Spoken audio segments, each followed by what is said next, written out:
Bonjour à tous et bienvenue sur le plateau de Pour tout vous dire.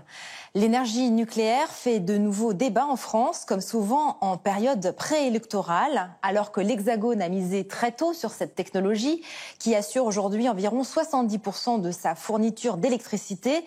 Le nucléaire n'a pas toujours eu bonne presse, notamment auprès des écologistes soucieux des questions de sécurité et de pollution. Mais aujourd'hui, la nécessité de décarbonation de l'économie, à laquelle s'ajoutent les inquiétudes face à la hausse des prix des matières premières, change la donne. Quelle place donner au nucléaire dans une perspective de transition énergétique? Nous en parlerons dans cette émission avec des spécialistes. Bonjour Fabien Bouglet et Philippe Charlez. Merci d'avoir accepté notre invitation. Fabien Bouglet, vous êtes un lanceur d'alerte, écologiste, spécialiste de l'énergie. Vous avez publié en 2019 Éolienne, la face noire de la transition énergétique, et vous venez de publier Nucléaire, les vérités cachées face à l'illusion des énergies renouvelables aux éditions du Rocher, qui est une enquête sur le nucléaire. Et vous, Philippe Charlez, vous êtes ingénieur des mines de l'École Polytechnique de Mons et docteur en physique de l'Institut de physique du Globe de Paris. Vous avez publié de nombreux ouvrages sur l'énergie, l'économie et le climat, dont le plus récent s'intitule « L'utopie de la croissance verte, les lois de la thermodynamique sociale ». Et ça vient de paraître chez Jacques-Marie Lafon. Alors, avant de commencer notre débat sur le nucléaire et son retour en grâce en France, nous allons nous rendre dans les rues de Paris, où nous avons interrogé quelques passants pour connaître leur point de vue sur la question. Comme vous allez le voir, le sujet fait plutôt consensus aujourd'hui.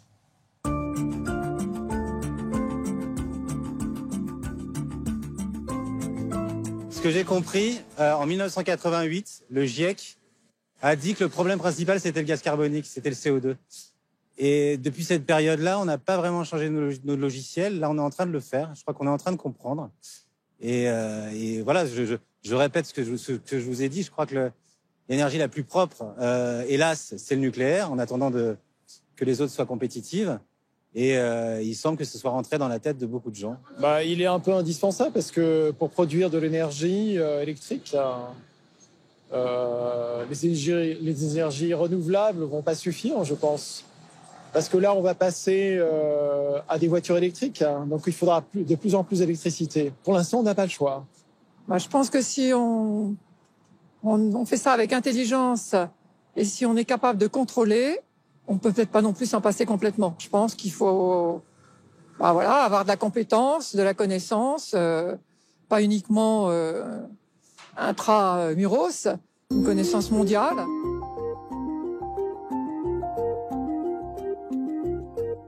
Après, je pense que c'est surtout, ça dépend vraiment de la perception qu'on peut avoir et de l'information qu'on a, parce qu'au final, ça reste quand même dans l'idée les plus écologiques à l'heure actuelle, parce qu'au final, le charbon, c'est pas forcément ou les gaz ce qu'il y a de mieux, ou même les ressources pétrolières, etc. Et que tout ce qu'il y a de plus écologique, on va dire, comme les éoliennes, les hydroliennes, etc. Les panneaux solaires, ça coûte quand même assez cher. C'est pas forcément les matières les plus écologiques à l'heure actuelle. Pour l'instant, c'est peut-être la meilleure solution à grande échelle, je veux dire. Il est temps qu'on remette un peu en avant, des efforts, qu'on refasse des efforts sur le nucléaire, notamment en matière de recherche et de maintenance des équipements existants. Voilà. Parce que je fais partie de ceux qui croient, mais le RTE l'a montré encore récemment, que la transition énergétique passera aussi par la relance du nucléaire. Voilà.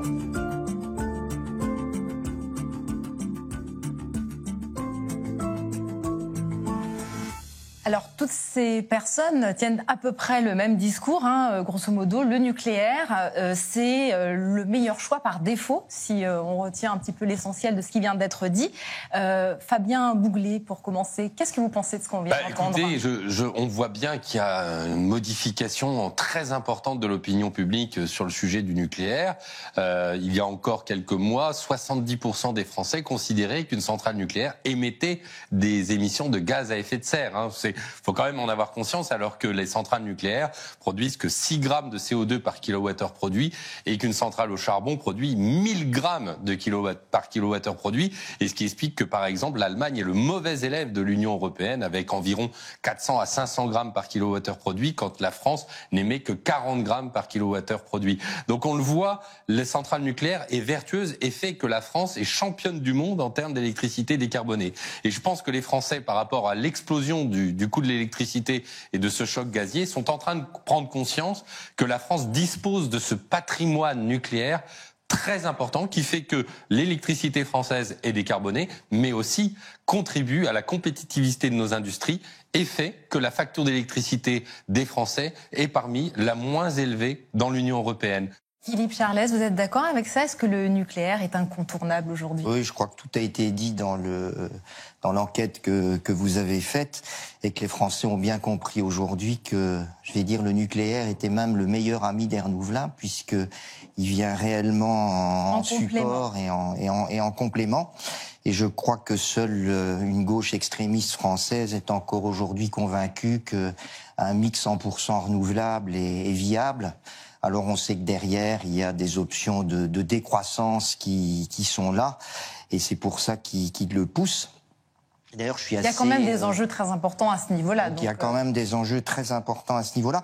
Mais je dirais aussi que quand on voit aujourd'hui la campagne électorale, c'est que le nucléaire est presque devenu un marqueur politique, puisque tous les partis de droite, sans exception, je crois, sont pro-nucléaires, alors que la majorité des partis de gauche sont anti-nucléaires. Le Parti communiste. Le Parti communiste, historiquement, mais il est historiquement pro-nucléaire.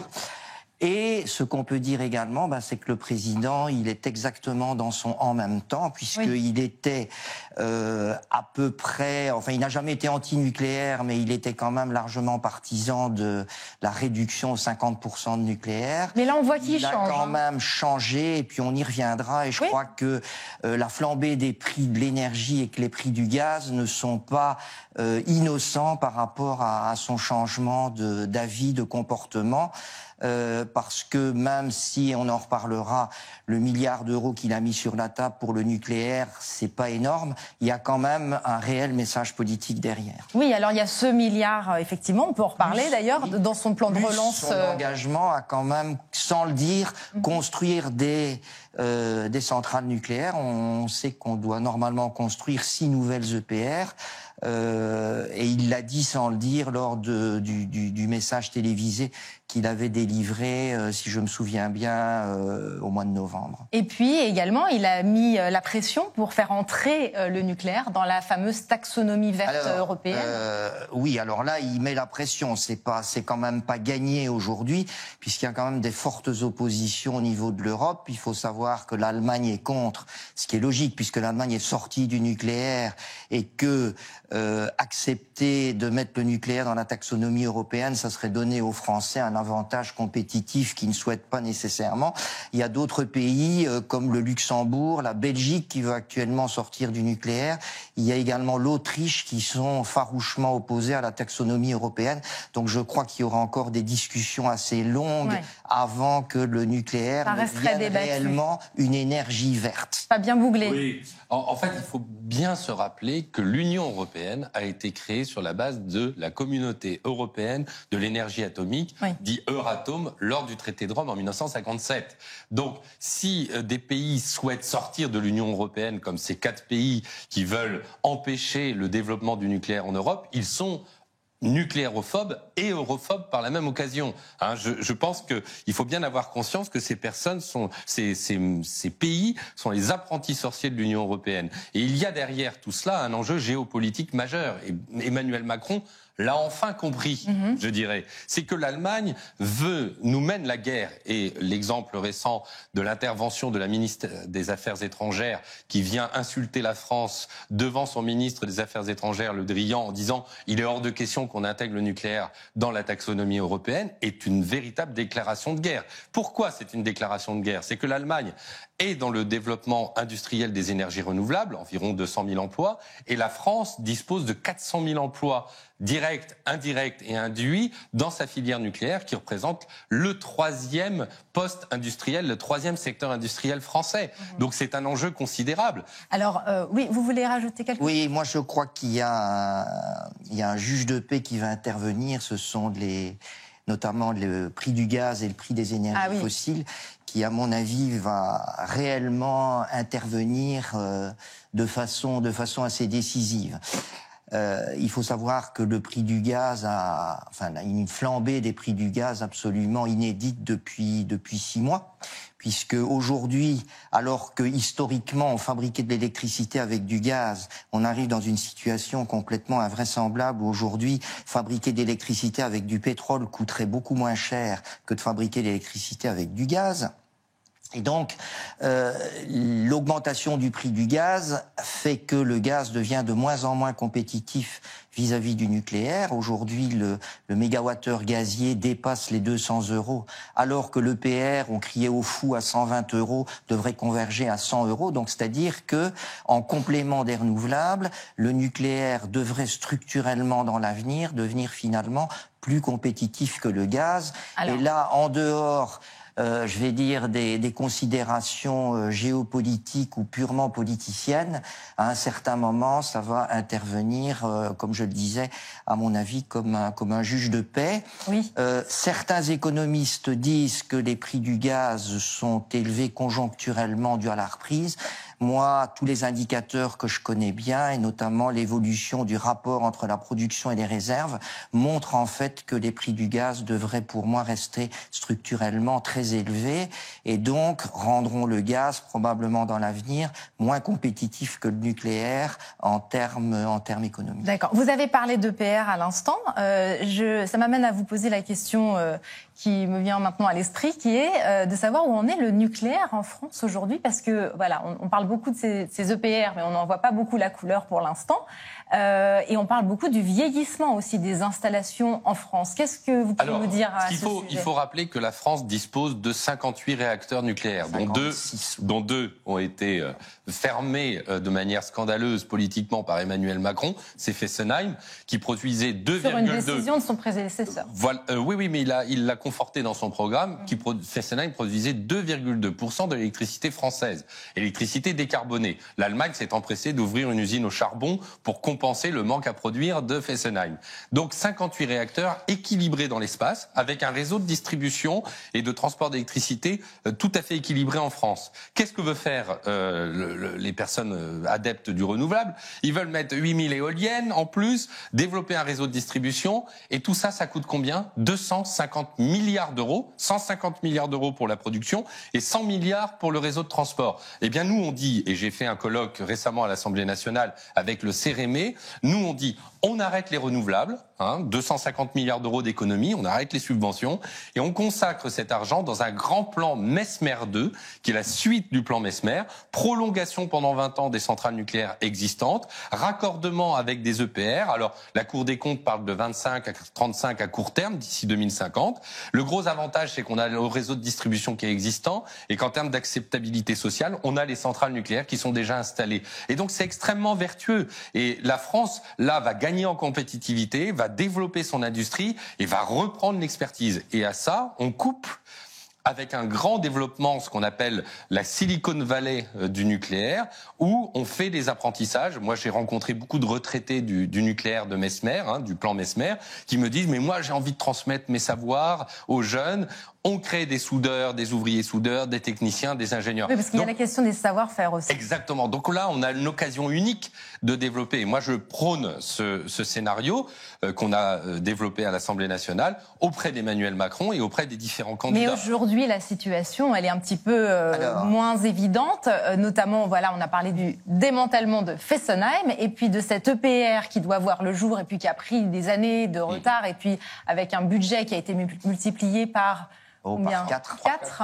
Voilà. Donc, qu'est-ce qu'il en est aujourd'hui exactement ? Alors, Je crois que d'abord, il faut différencier l'existant du futur. Et donc, il faut absolument lancer sans tarder ce qu'on appelle le grand carénage, donc c'est-à-dire la prolongation environ d'une vingtaine d'années des 56 réacteurs existants, puisque je doute qu'on remette les 2 réacteurs de Fessenheim sur la table.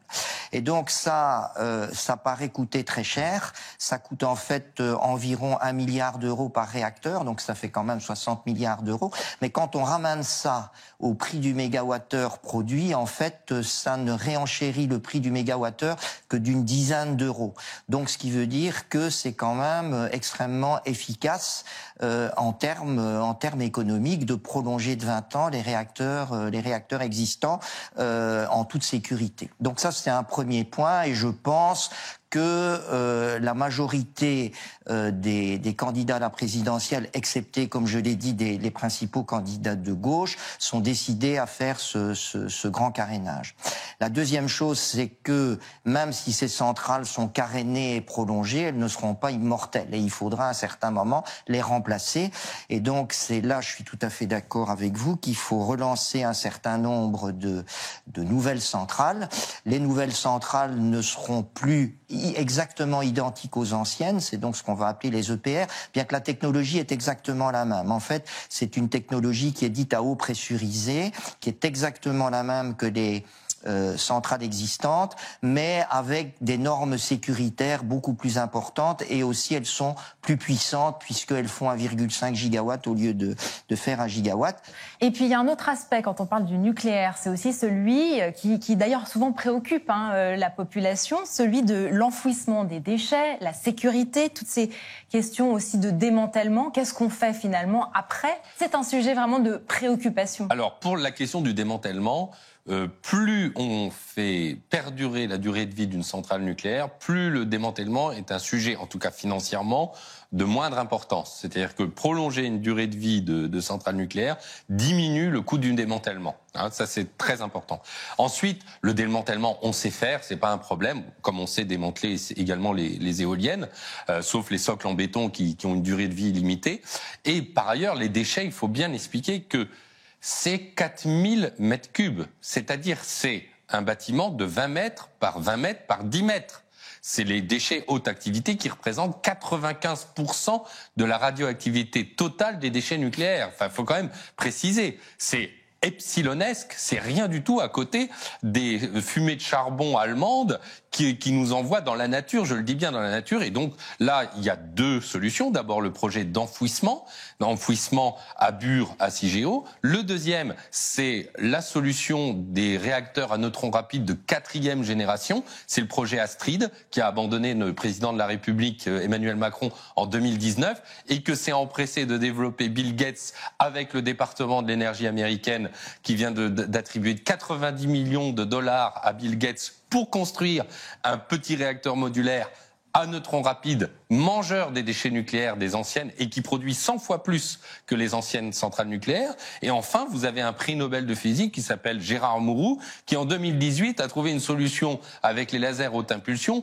pour accélérer le phénomène de transmutation des déchets nucléaires, pour réduire la durée de radioactivité des déchets nucléaires de quelques centaines de milliers d'années à 30 minutes, a-t-il dit dans la tribune. Personne n'en a entendu parler. Ça, c'est ce que je dévoile dans mon livre. Donc, les solutions, si on consacre et qu'on arrête les renouvelables, on aura des milliards. On a énormément de solutions pour traiter ces questions et surtout, je dirais, Astrid doit être relancée immédiatement. Enfin, c'est pas possible alors que la Chine, la Russie sont en train de développer cette technologie. Merci vous de nous avoir suivis. Je vous dis à très bientôt pour un prochain numéro de Pour tout vous dire.